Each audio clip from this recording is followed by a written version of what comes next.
Vəziyyət necədir? Şükür. Yaddaş bir şeydir. Onu da karnı vurmuş ha. Niye de? Bu hafı da yattan çıkır.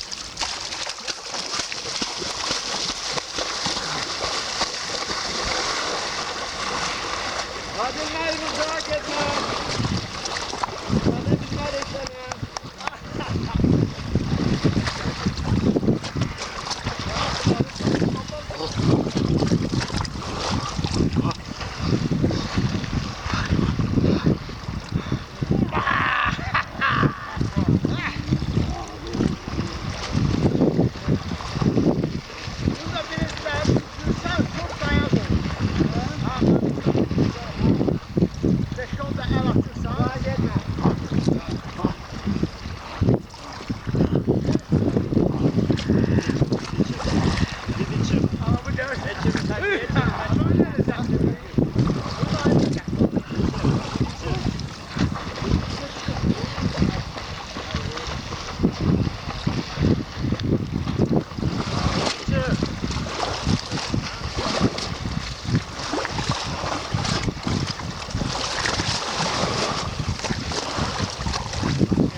Hadi.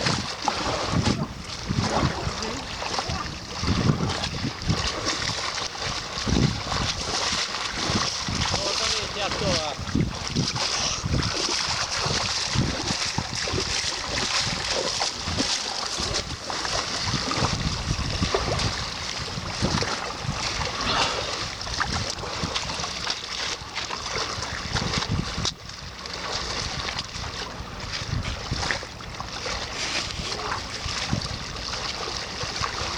Ne oldu?